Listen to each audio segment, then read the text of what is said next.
I'm not the house of cards that falls down easily. I'm strong enough to handle what you throw at me. Welcome to Mental Health News Radio. I'm your host, Kristin Sunanta Walker. Just what are we going to discuss? The intimacy that is mental health. Let's continue to make it as comfortable as discussing brain health or heart health. This show has been on the air for several years, and we have amazing co-hosts. And then we created a network of podcasters on mentalhealthnewsradionetwork.com, a place where every possible facet of mental well-being can be talked about openly. My show, after several hundred interviews, the format is this: intimate, deep, funny, touching, sometimes uncomfortable, but always vulnerable conversations with interesting people. The goal is to have you, our listening family, many of you who have become my good friends, feel as though you are listening in on private conversations. Thank you for tuning in and becoming part of this amazing journey with me, and now with our network of podcasters. Just knowing this podcast might be helping any of you realize you are not alone on this journey called being a human being makes doing this podcast worth every second. After all we promised, we'd be cordial.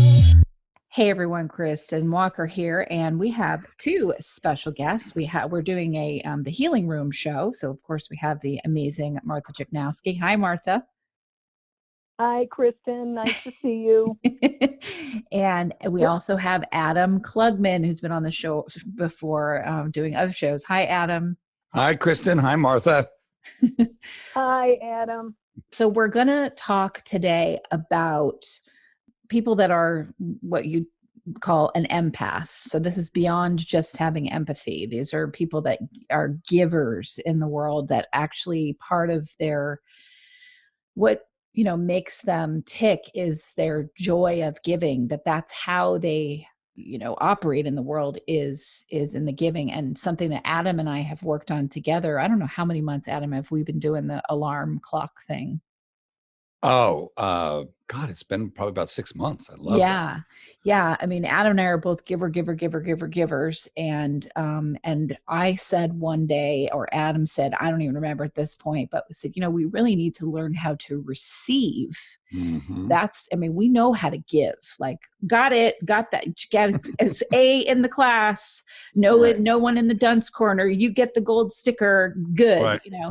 But we're not so hot at receiving, and we also beat the living shit out of ourselves in our own head. Like, no, Martha said this to me today when we were talking. Nobody needs to tell me anything negative about myself or be crappy in any way, because what I say in my own head is, I've heard it all before because I've said it to myself. But anyway, so as empaths, we give. And I told Adam, or Adam told me, let's set our alarms every day at 11 a.m. Just to remind each other at that time to just sit for even 2 seconds and say, I gratefully receive. Yeah, that was your awesome. contribution. That was such a great idea. And Because I'll be in the middle of my day. I'll be in the middle of, even being really Giving. cranky about something. And my phone will go ping, and I'll look over and it says gratefully receive. And it's just like, it's a stoplight. Yes. I just pause. And sometimes, as you said, I get 2 seconds. But it's the reminder. It's such a powerful little tool, because it's almost like becomes part of my autonomic nervous system. It just happens without my will, and then I just come up against it and get reminded.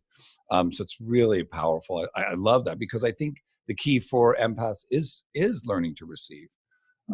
We end up getting drained because we love to give, but it becomes codependent at a certain point, right?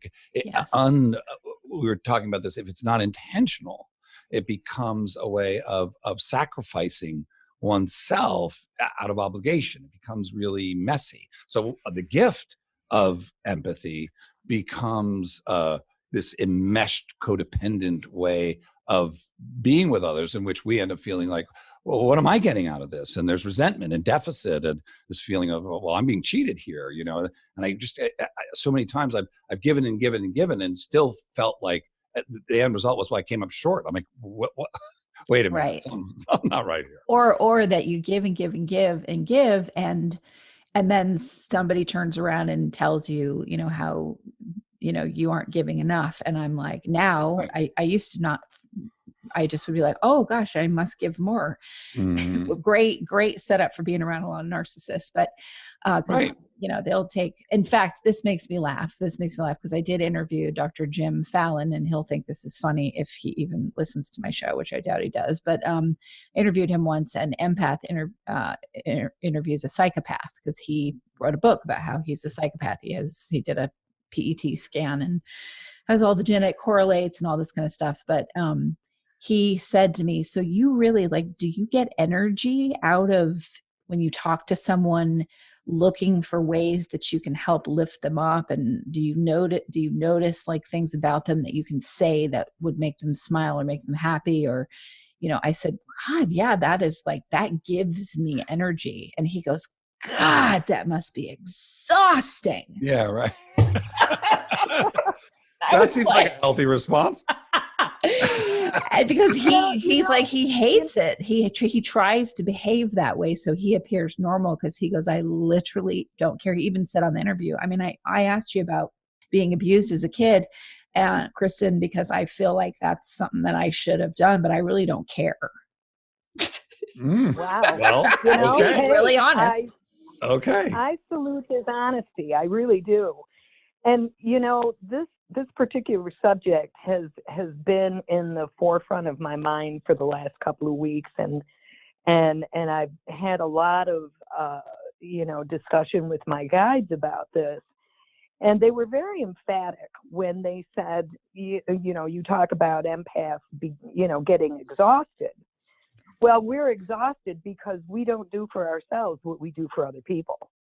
Yeah. And we just don't. We don't.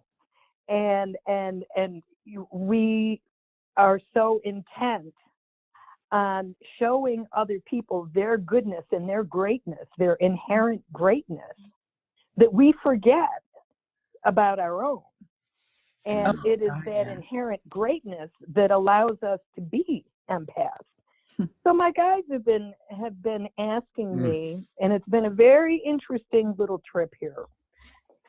My guides have been asking me questions such as, what is it that makes you great?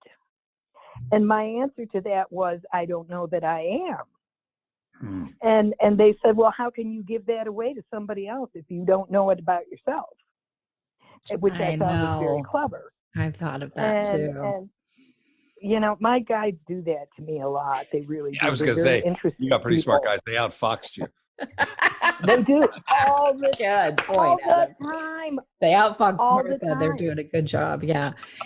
Well, you know what? They know how I learn, and this is how I learn. Show me where I'm coming up short, and I'll be able to fix that.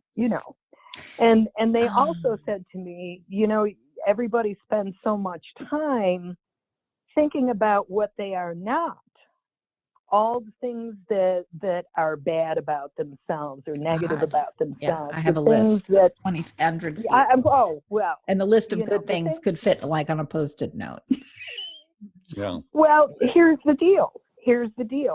We go through our lives mapping out, intentionally or unintentionally, who we're not. All of the negative, bad things that everybody has taught us to believe about ourselves. And we spend practically no time at all looking at ourselves and saying things like, hey, you're pretty awesome, you know that? Mm-hmm. Or look at this gift that you have. You're so talented. I can say those things to other people, but I can't say them to myself very easily. And my guides have said to me, okay, let's change the perspective that you have. Let's start mapping your positive qualities and thinking about them, and what you two are doing with the 1111 little zinger to remind yourself to be grateful. It kind of is what my guides are talking about you do it every single day until it becomes, a really solid neural connection, and it just happens almost involuntarily. Yeah. Thinking about your good points, thinking about your brilliance, thinking about your talents, your gifts, the good things about you. Let's map those out. Let's go to the source of all of that. Mm. We're very good at mapping out our negative beliefs about ourselves. We can show you pie A charts grid. and a grid. Gantt chart, right? I mean, some of us have it written out in different languages and stuff like that, Right. Mine's in Pig Latin mostly, but yeah. Big Latin. Yeah, but we don't spend any time saying to ourselves, you are really kind of awesome.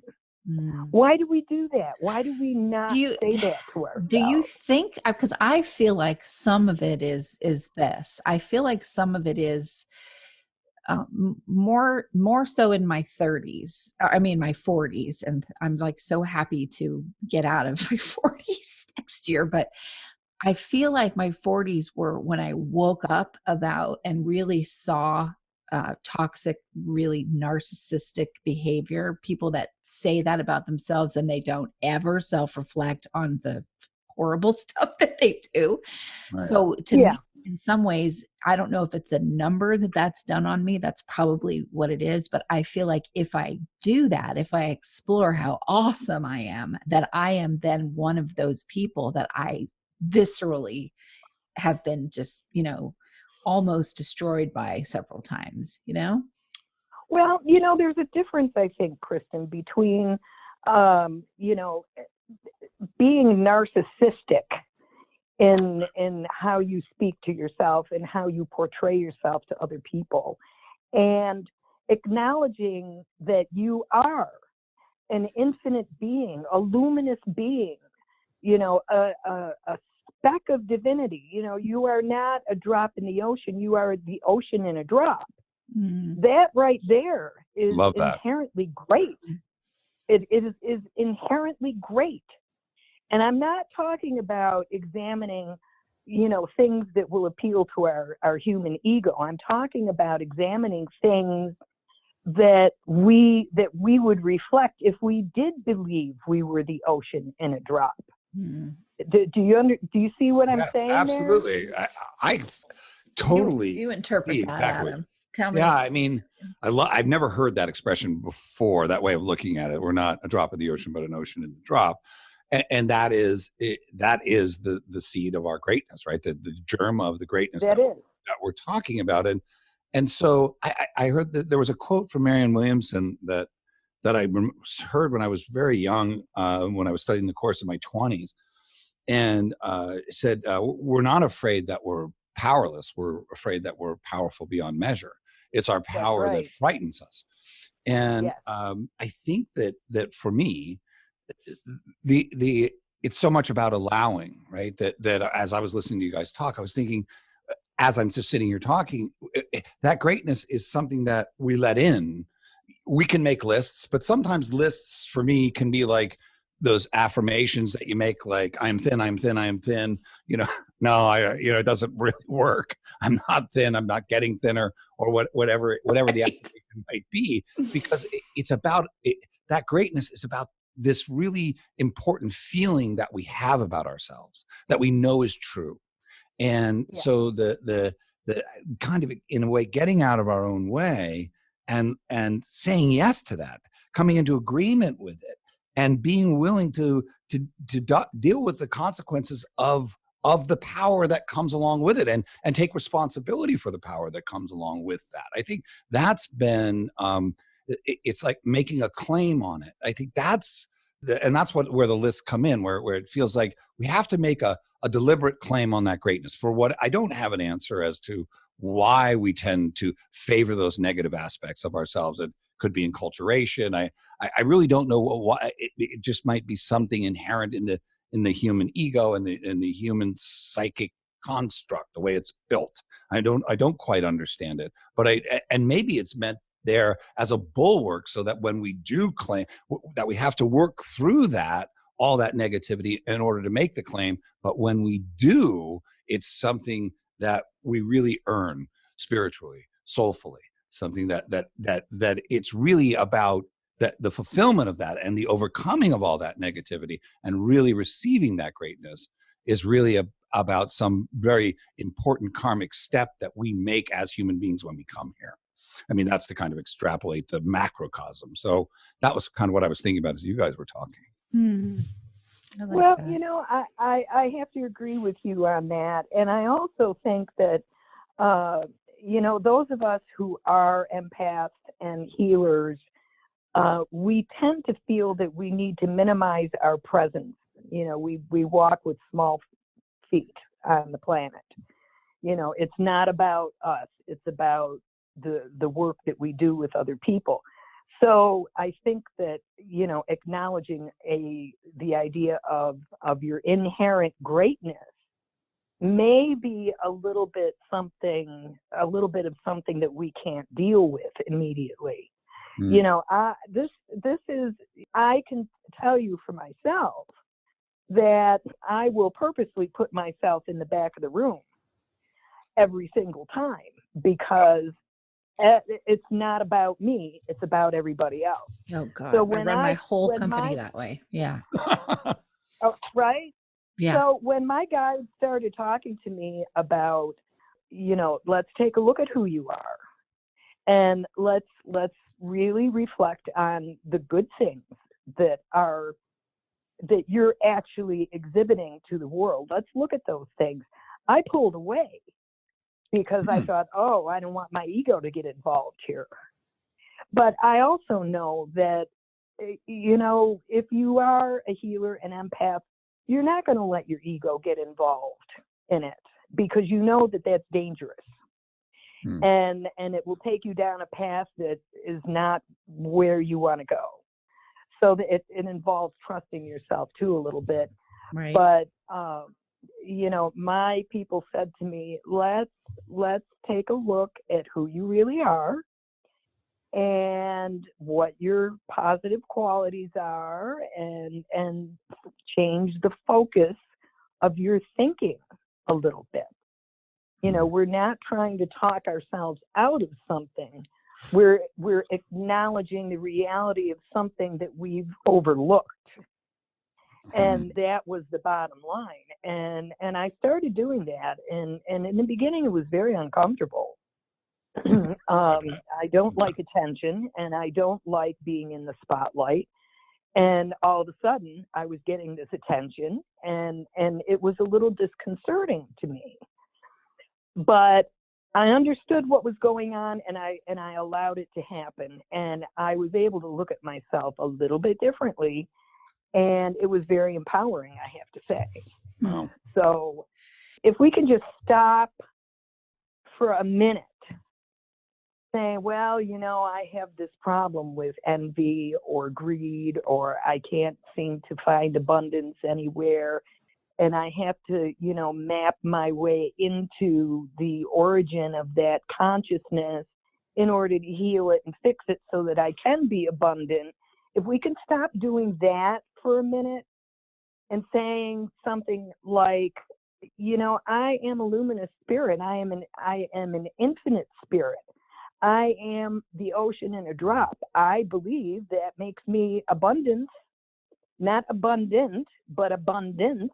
I embody abundance.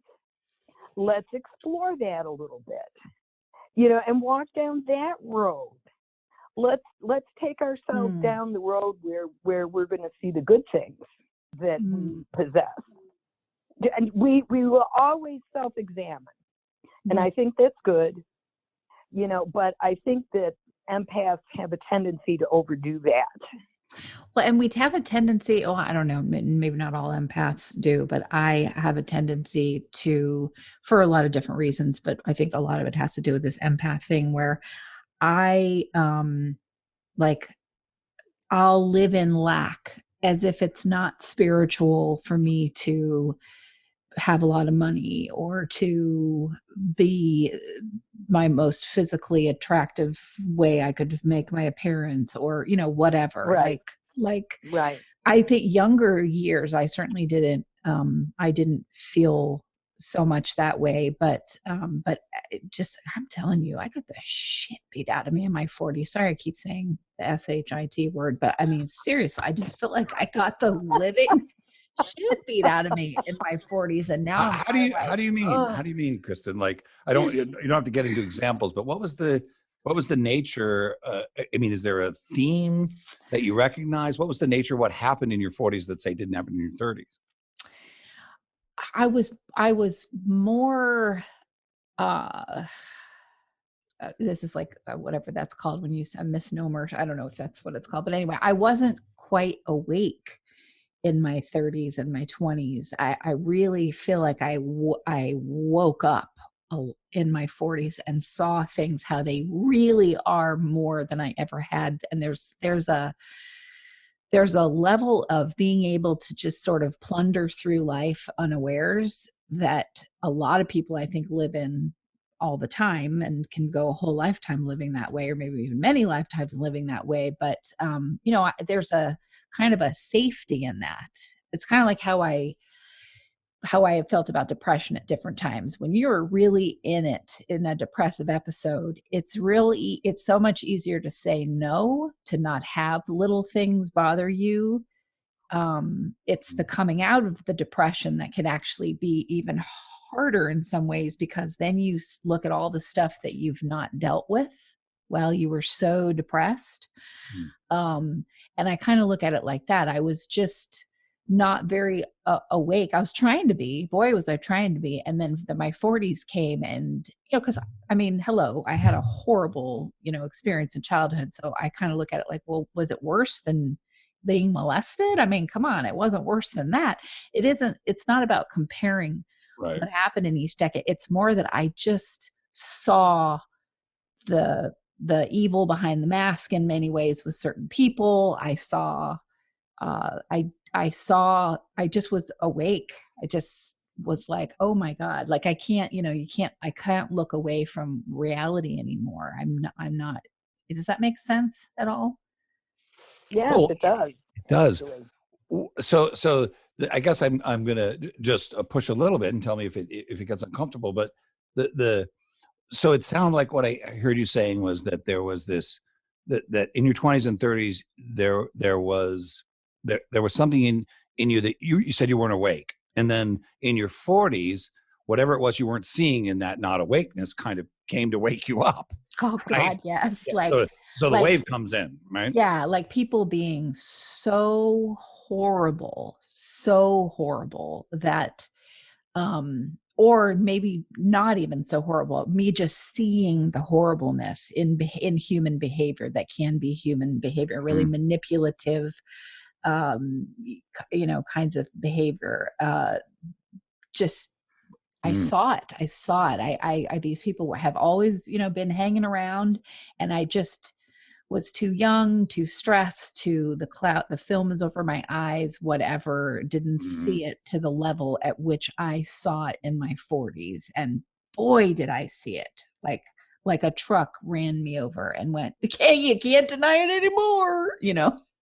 And was the nature of that, kind of in terms of your relationships with people, that suddenly you found yourself kind of being taken advantage of?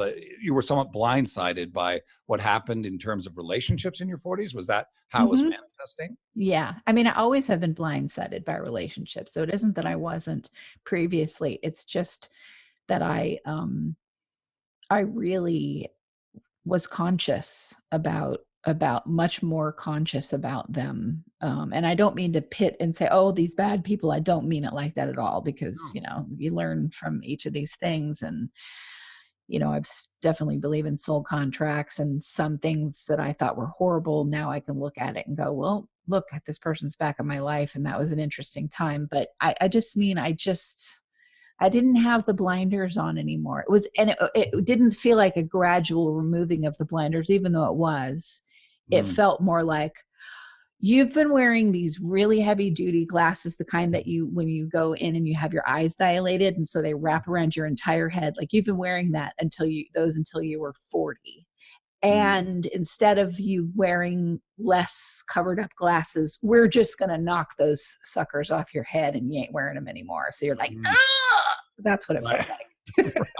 And you know, a lot of the discomfort from that comes from the fact that you now are seeing the world differently. You're seeing people in general differently, and you may or may not have the coping mechanisms to deal with your new reality.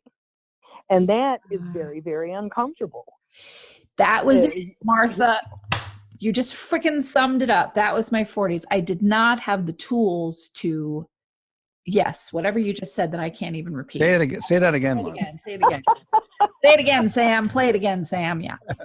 Okay. All right. When you have an awakening experience that feels like it's an all of a sudden thing, and all of a sudden you're seeing people differently, you're seeing the world differently, you're seeing yourself differently, you don't have necessarily on board all of these new coping mechanisms that you need to deal with this new reality that you find yourself in. And so as you're going along, you're tripping over your feet, trying to get your sea legs in this new reality. And it's not an easy process. And this is what gives people so much pain. Yes. Because when life is not reflecting back to you in a way that's comfortable, we tend to blame ourselves for that. Well, empaths do, for sure. Yeah. And this is I know a lot of people that just blame others. Same here. I met them all in my 40s. No. Yeah. And you know what? That's a coping mechanism, blaming other people. And you know, or blaming yourself. That's another coping mechanism. You know, you have to make sense of this new world that you're in. Yes. You know, bottom line is it has to make sense to you. And, you know, I'll speak for myself. You know, my way would normally be to say, okay, I'm not coping well. What is my problem? What is wrong with me that is causing me to trip over my feet and fall over? And in reality, there's nothing wrong with me. I'm just learning something new and different. And so my suggestion to everyone is if you find yourself in that place, put the self-flagellation on the side for a minute and say, wait a minute, okay, this is a new and different world for me. I know I have the tools to do this. Let's find them. Show me my tools. Ask your guides to help you. Get a healer. Get, you know, an intuitive to work with you. Martha, which is what I did. So I want to try to ask you, Martha, like trying to tease out this distinction. So on the one hand, what happens, Kristin's describing suddenly, she was kind of, the wave came in from things that she wasn't seeing in her 20s and 30s, and it kind of manifested in terms of relationships, and found herself just kind of getting clobbered over and over again. And you know, I have my own version of that, clobbered by something very different, but equally clobbered by a sneaker wave that I did not see because I wasn't looking for it, right? I was too busy trying to fix it, I guess would be. You know, I was chasing solutions to that weren't going to apply to the actual problem that was gathering momentum in my life. But so the on the one hand, I agree, even though I do a lot of it, getting better at not doing it, a lot of kind of self-flagellation and self-blame and self-attack. That doesn't do anything but hurt oneself. But at the same time, the way I like to live is, well, energetically, if it's in my life, I must have put it there, right? So what are the forces? How can we live in full responsibility? Yeah. And say, well, if it's in my life, I put it there. I'm a fully creative being. I can't blame anybody else. I don't want to beat the shit out of myself for this. At the same time that I want to take full responsibility, emotionally, spiritually, karmically. How did this person get in my life? How did this dynamic come to be in my life? and then at least I guess I feel empowered at that point to do something about it. And that's kind of sometimes that's a fine line between taking responsibility and kind of self-attacking and self-blaming. Was that clear? Right, right. So how Yeah, do we, I think I get what you're saying. When you find yourself in this position, what do you do? And it all comes back to, number one, how are you interpreting your life? Are you a spiritual being in a body? And if you are, then your solutions and your answers are going to come from a different place than you're accustomed to. And they're going to be handed to you in a way that you're probably not accustomed to. right. If you are the kind of person who is a fixer, who, gets things done and, depends on reality following certain rules and regulations, this may be a little bit difficult to deal with because you're starting to listen differently. You're starting to hear things differently. You are looking for resources that you have not used before. And you have to become aware of how this other way of doing business actually works. We try to fit our spiritual world into the world that we've been living all of our lives. And I think that's a little bit of a mistake. We have to put all of that on the side for a minute and say, okay, this is all new to me. Like when Kristin, when you said you were beginning to awaken in your 40s, the old way of doing business wasn't working for you anymore.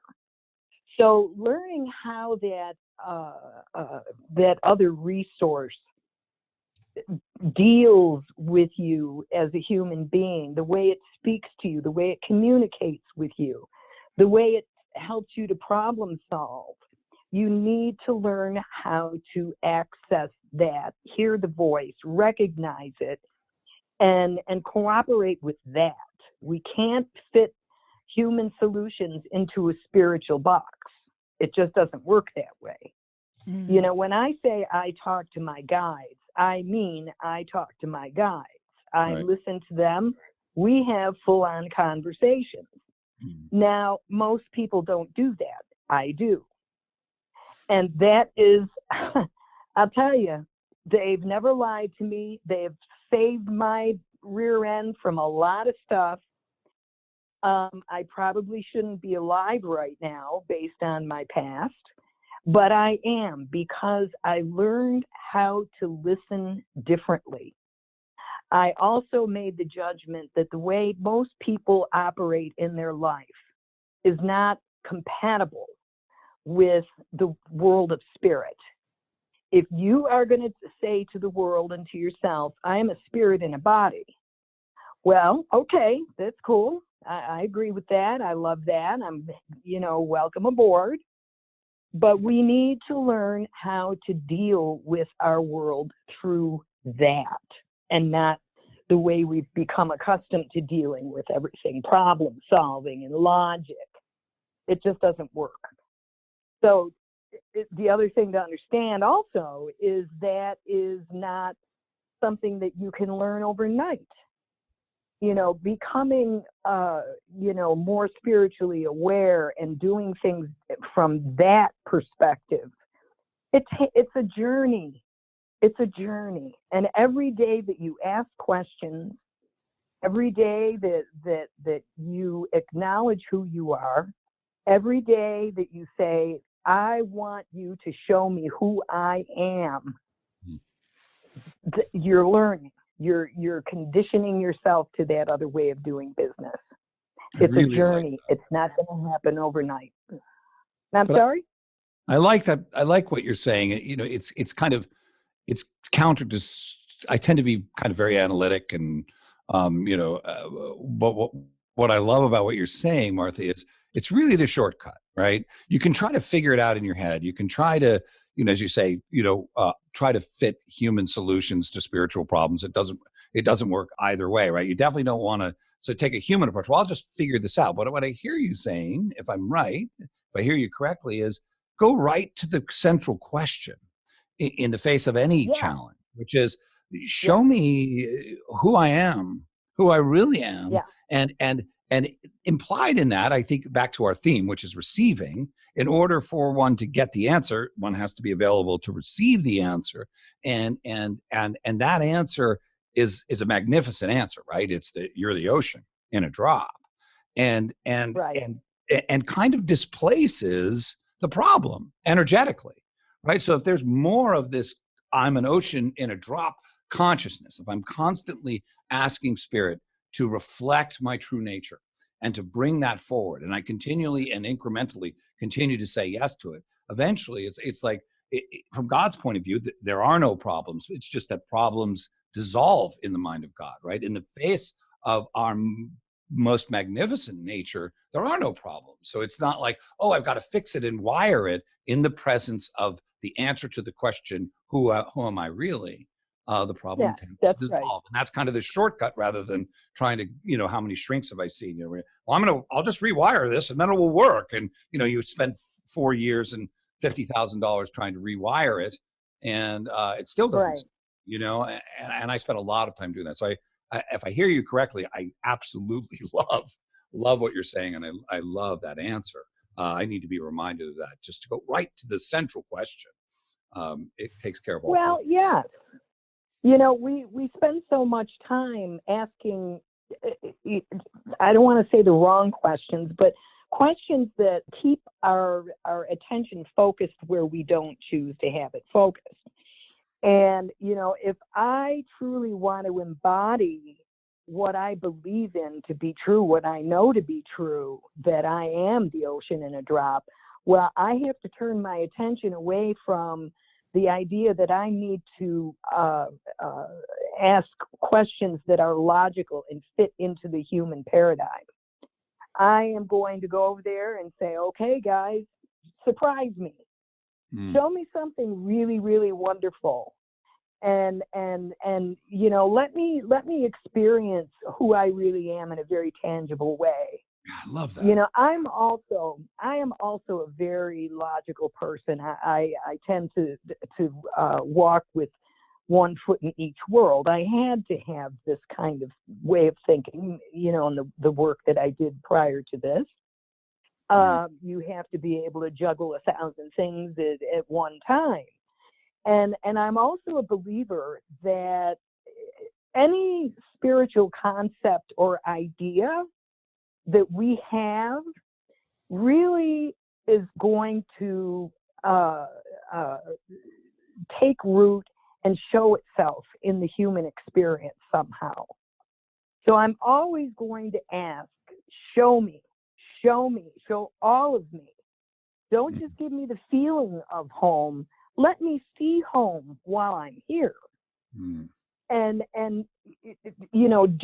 but I'm looking at it from an entirely spiritual perspective, and really quite selfish, because I miss home and I want to see home and I want to experience it here. Yes. And so when you're thinking in that way, you're turning your attention away from all of the quote unquote problems. Right. And I end up reinforcing the problem with my attention on the problem. And why isn't this problem fixed? How do I fix this problem?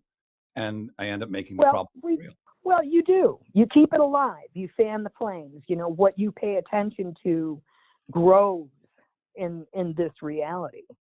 And, when you stop fanning those flames and you start looking in a different direction, you're doing several things simultaneously. Not only are you looking at a way of thinking and believing that is much kinder and much more loving, and you're also reinforcing the neural connections in your brain. Like your daily 11:11 thing. You're gonna, before you know it, it's gonna be automatic. Right. And after years and years and years of doing what I do, it is I still have my challenges, but it is automatic. I'm a spirit first. I'm here to have a human experience. This is not the be all and end all. My spiritual being came here for a reason. And it's not to hate myself or put myself down or to be destroyed. It is here to remember who I am and bring that remembrance into the human experience for my benefit and everyone else's. So let's take a look at ourselves from that angle and learn how to see the beauty in who we are and in the inherent goodness and power. And I don't like using that word, but I think in this connotation, it's okay, because let's face it, if you're the ocean in a drop, you got some power underneath your hood. Yeah, it's not power over. It's personal power. It's not power over others. It's one's personal power, which has all kinds of uses for our own fulfillment, and none of which necessarily has to do with power over someone else. And I think that's where that empathic gift becomes a natural temperance. But if one is kind of instinctively empathic, which is where we kind of started with this conversation, the idea of power seems antithetical to that. Well, I don't want power, but it's not power over. It's personal power. And this is what I was thinking a little bit about was this idea that, okay, so if there's I'm not always comfortable with nouns saying I am an empath. Nouns are make me a little uncomfortable. And that may be a receiving issue, but I am very comfortable identifying my empathic nature and identifying it as one of the gifts that I've been given in this life that I haven't always used to my own benefit, right? So how can you expand on that, Adam? If I mean, I hear what you're saying, and I love the way you phrased it, that you're embracing your empathic gift. Right. How can you turn that into a journey of self-discovery and self-love and self-appreciation by embracing that part of yourself? This is what I'm saying. Let's look at ourselves and who we are. Even something teeny weeny tiny, expand on that. Let's look at that and find some wonderful things that will inform your self-belief. Does that make sense? Oh, it does. Now I'm thinking. That's a great question. I don't have a question. I mean, an answer at the ready, but I was feeling into it, and it was expanding a little bit. This idea of reframing, kind of what Kristin was saying about, I have this gift, and we get tangled up in it. But what if my impulse to answer the question wasn't that I had an answer for you so much as to myself, to what about just beginning to inquire into it, like you were saying, it's an inquiry. Yes. So how does this become a gift? How does this become something that I receive, that fills me rather than depletes me? What is the nature of it? Why have I been given this? And in itself, that's a receiving. In other words, in order to do it, like I said, I'm not always comfortable with nouns, but there has to be a full receiving of it in order to inquire into it. So, okay, an acceptance. Yes, I have a gift. You have a gift of empathy. All right, I have to claim that, and then I can ask the question: why? What is the nature of that gift? What's its highest use for me and others? How does it serve best? How does it serve me and others best? Right. So I at least can begin to make the claim and then the inquiry. Well, I think it comes back to acknowledging the totality of that being that we call the creator, that we are, a spark of that divinity. We are an individuation, if you will, of that spirit, of that being. Yes. And as such, we embody all of those characteristics that makes the deity what it is. We just come into a place where we forget. And there's a reason why we forget, and I'm not sure exactly what it is, but I have my ideas. That's another show. But, we have to, I guess, buy into the notion that if I'm an empath, it's because the creator's an empath, and I'm a little individuation of that being. And if that's true, holy cow, what else am I? What else is available to me? What else is on board that I can access? That I can use in my own life and to help other people. You have to have that basic understanding that you are an individuated piece of that divinity. If you buy into that, then you need to also buy into the idea that you embody all of those characteristics. You just don't remember them all because that's inherent in a human experience. Once you start, letting all of these things roll around in your head and you're thinking about them, and another thing that you said, Adam, was you're feeling into it. Yes. You're feeling into it. That is the language of spirit. Yeah. You're feeling into it. You're not, using logic. You're not using all of that left brain, construct that we use to figure out daily life here. You're feeling into it. And that's how you do it. That's how you listen. That's how you receive answers. So following that road, if you just take those two ideas and walk around with them, play with it, throw it back at the universe and say, is this wrong? Am I getting this wrong? Tell me what's right.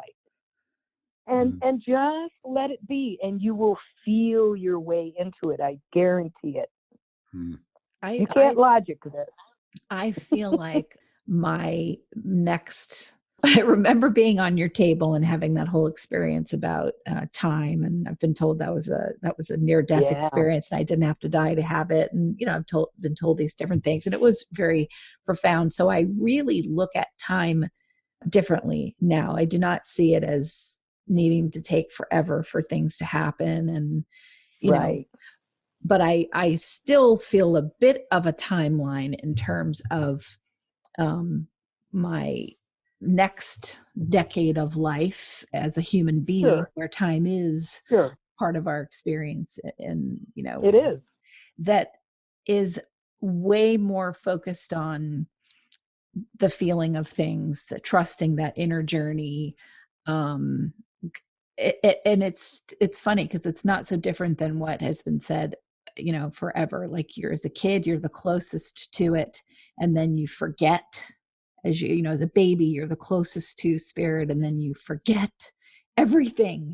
And your whole life is spent getting back to that experience of just being all feelings. That's what is a baby but a little creature that feels everything. And so I feel like my 50s are okay. My 40s, I had a big old lot of wake up and see things. And even some of the work that you and I did, where you would tell me, you're just going to start seeing things, the lenses are getting clearer. And I remember one of them where I was walking next to I was in New York or something, and I was walking next to this slatted fence, and I was walking very fast. And so for a nanosecond, as I'm walking, I could see through the slats, and there was a huge world. And that was heaven or whatever, all that we can be, and seeing ourselves as what we truly are. But I could only see it as a human being walking really fast and seeing through the slats. And so I feel like in my 50s, I'm going to be able to see, more through the slats. Like even I'll be able to just stand there and really look at it and really go within, instead of searching, seeking for what's out there, which I've spent a lot of time doing, and that's part of the journey. I'm really going to go more into what's in here. And it, like I said, it is a journey. We are not, listen, if we all of a sudden woke up to absolute truth, it would fry our circuits and we would disappear. We couldn't handle it. We can only seriously, I mean, we can only handle a little bit at a time. It's like Adam, and it's like this. It's like, and I'm sorry, Martha, I just got to tell Adam this because this is so funny. I remember when I first went to Martha, I literally was like crawling on fumes, which is how I feel right now. Like I'm crawling on fumes. But I go to see Martha in my mid 40s. I'm crawling on fumes to get to her house. And she said, okay, well, listen, there's a lot of work we got to do. Come once a month. And I was like, no, I want the express train version. I'll be here 3 times a week. But we had to like negotiate that, no, you'll come once a week. Oh, I understand that feeling. No, I'm coming 3 times a week. No, I'll be here. No, I'll say, I'll just be on the porch. If you feel like you want to, I'll be ready.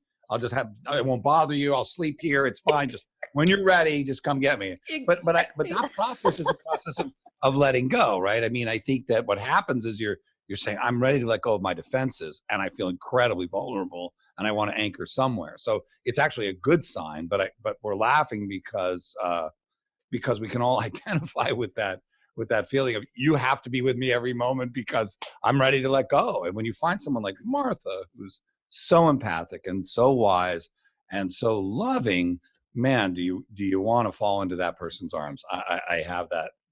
I have that. Martha myself. So I really understand. Well, let me just say this about that. Both of you are in my arms all the time. I know. And you're all the time. You are in my heart and in my arms all the time. Both of you are. And I think you're both extraordinary people and so incredibly dedicated to doing what you came here to do. I look at both of you and I see, and I used the word powerful before. I see these 2 powerful beings and, I see what you have been in other lifetimes. I see what you looked like when you were home. And you 2 are forces to be reckoned with. You are coming here to do your work, doggone it, and you're going to do it no matter what it takes. And, sometimes all of us just need to know that where we sit right now is okay. We're not anywhere we shouldn't be. We are exactly where we need to be right at this moment in time. And we are learning exactly what we need to learn. We're right on time. And we're all extraordinary, all of us. I know where we come from. I've seen it. I've been there. I've experienced it. And if you had any idea, anybody who is listening to this, if you had any idea who you really were, you wouldn't waste another minute of your life in fear. But to get to that point, it takes a lot of guts. One of my favorite sayings is, and I used this a lot after my son died, because life was unrecognizable to me. And I had no idea where I was or what I was doing. I just lost my baby. And I knew deep inside that A, my son and I agreed to this dance, and B, there is a profound reason why we both experienced this, and the rest of my family as well. I just didn't know how to proceed. I didn't know how to move forward because I was terrified. If you can lose your child, anything can happen. Yes. Okay. That will inspire a terror inside of your heart that you can't even imagine. And I went back, I used every ounce of will that I had. I walked up to it figuratively and I said, I'm scared, but I do this anyway. That's my mantra. I'm scared, but I do this anyway. I don't have to understand it right now.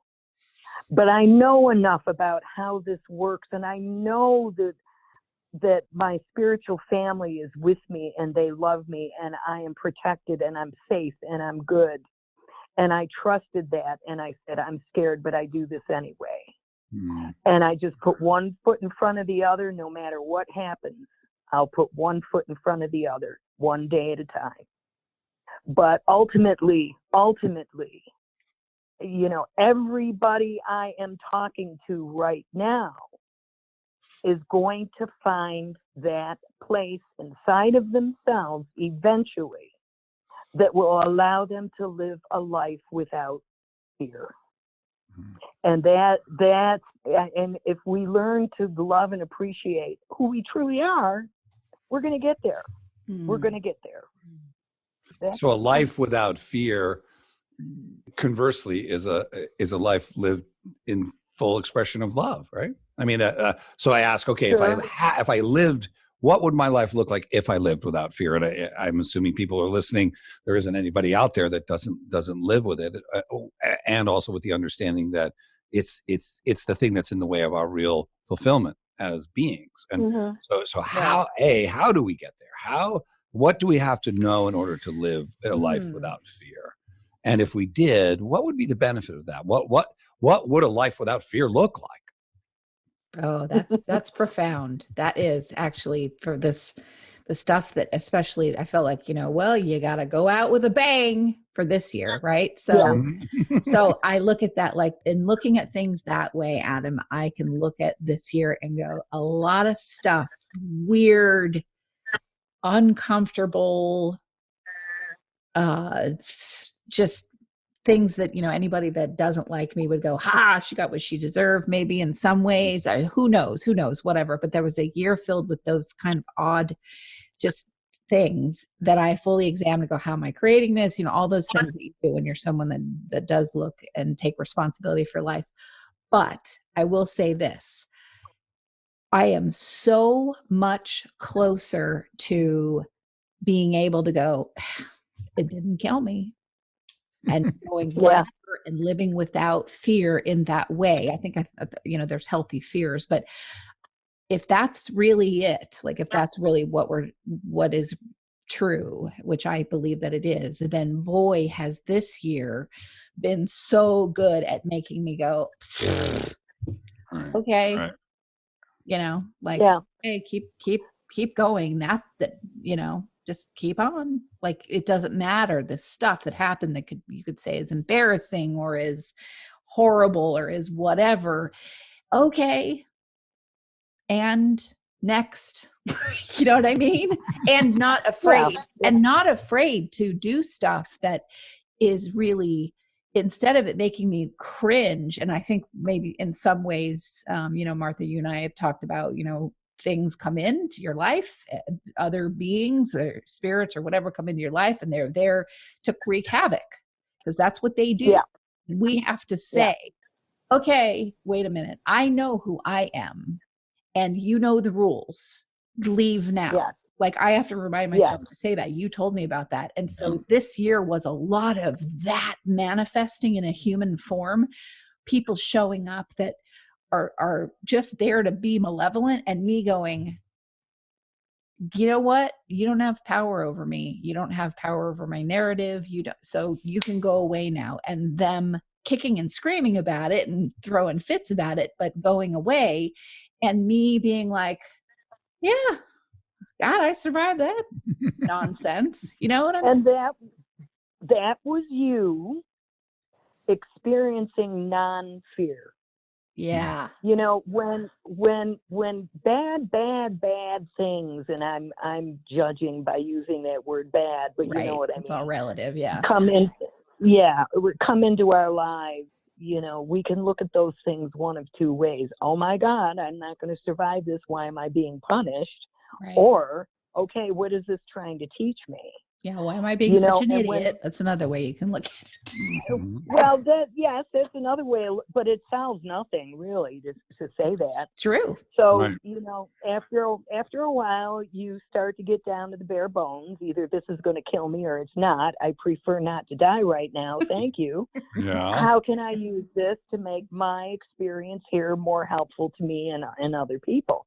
And I learned that when I survived my son's sickness and death, I survived it. I can survive anything. And you know, like my fear quotient has gone down like 70% because the very worst thing that could happen to me happened, and I survived. Right. And I was able to learn from it and grow from it and learn new things about myself and the world of spirit. And, you know, that situation has allowed me to give many, many gifts to many different people. And that's what my son's sacrifice was. He allowed himself to go through this so that his mother could give out all of these gifts. And it sounds weird and stupid, but it's true. No, And you know, so you walk up to these challenges and, you know, maybe your knees are shaking, but you stand there and you say, I don't understand any of this and I'm scared, but I'm doing it anyway. And that's all there is to it. See you later. And just go about your business. And you will be surprised the kind of resources that pop up on your behalf. You will be surprised. But it's always there. It's always there. And Kristin, right now, the person that you are in the spirit that you are is so much stronger, more evolved and knowledgeable and filled with wisdom than the person that you were 10 years ago. Oh God, what yes. a wonderful thing. Yeah, absolutely. Yeah, hands down. And win-win. And get this, while I was one not so hot behaviorally person coming in and being surrounded by that, whatever, you know, everywhere I look, now that is once in a blue moon that happens. I am literally surrounded by it. People like Adam, people like you. I mean, Adam, you're my soul brother. That's just the way that it is. And for sure. And I'm lucky because like Joe, my editor, he's another soul brother. And I mean, like it's a complete opposite. So, okay. So I see where this is where we're coming back to. So the reframing of how we look at it. So instead of me going, oh God, all this stuff, which had to do it to get to here. It's okay. Now I can go, oh, all that was necessary and look at what happened. Now I'm surrounded by these look at this whole freaking network. And that's just the network. That's not even all my friends on top of that. I am surrounded by amazing people. And every so often an asshole gets in. Yeah, right. Well, that's just life. Right. This life, you know, I mean, they do make life more colorful. Let's say that. Yeah. You know. But choosing to look at it that way instead of, oh my, like what I called you before we even got on the show today and was like, I don't know what I'm doing. I'm looking at it through that narrow. I'm not looking through the slats in the fence. And now after our talk, I get what you're saying. Like I feel it in my bones. The shift. Now I'm looking through the slats in the fence.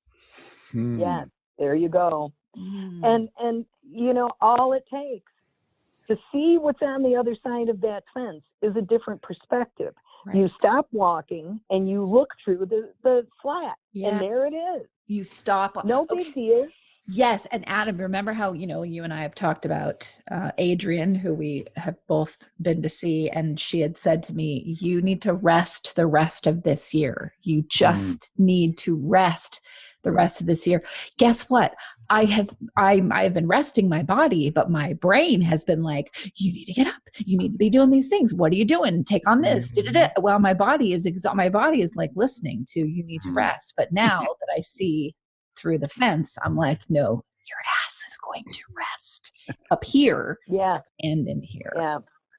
Good. That's really good. Figuratively speaking, stand there and in your mind, stand when those voices start really harping at you, just put the picture in your mind of standing still and looking through the slat.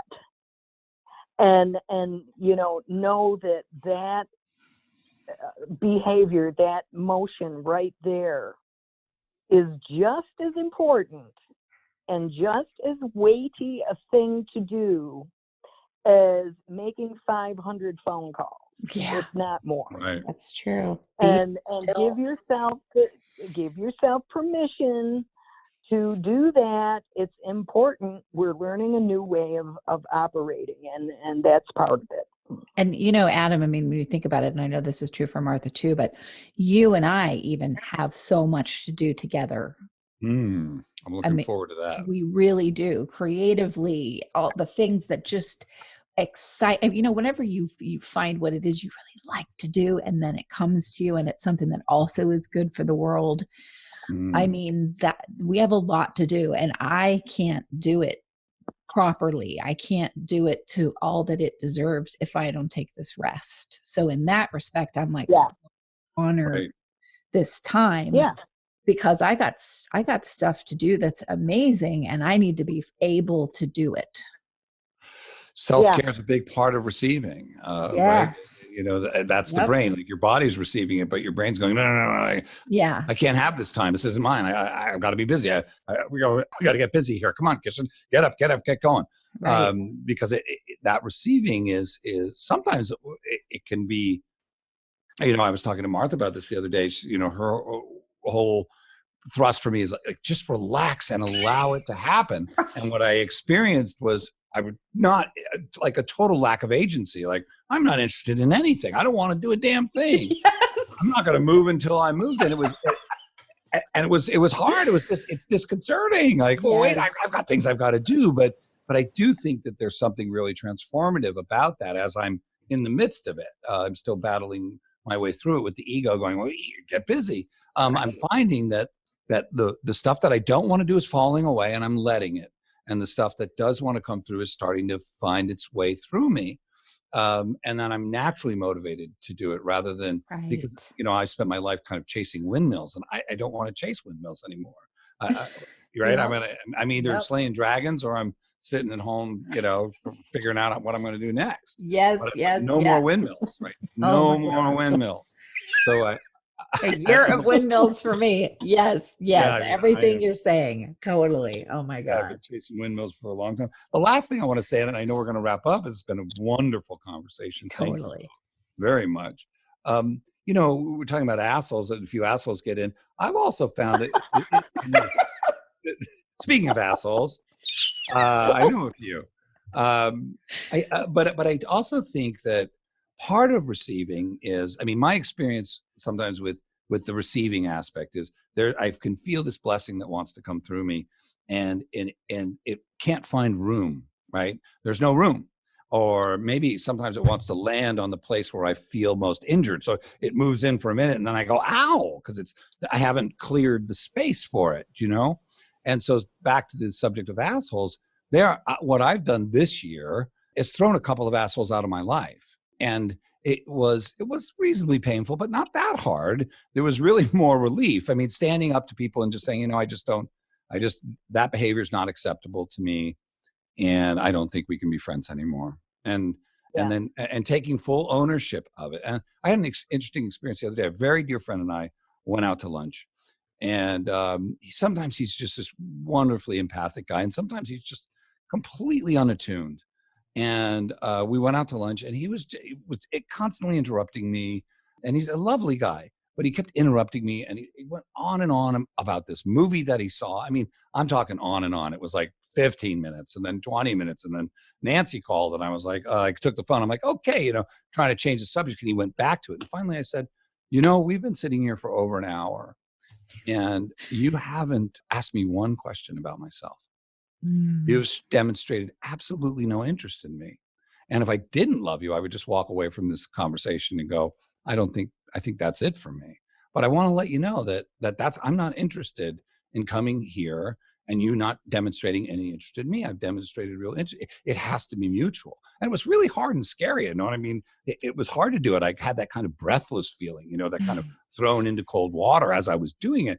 And it was a weird experience too, because as I was doing it, I've been thinking he's got to stop now, and he wouldn't. And then when it finally came out, it was as if it just spilled over. I didn't make the choice to say it. It just was suddenly coming out, and it was this kind of surreal moment. But he was a cool enough person and loved me enough to say, you know what, you're right. and can I just get a coupon? Would you be willing to rip a coupon out of the book for me on this one? Because you're right, and I'm really sorry.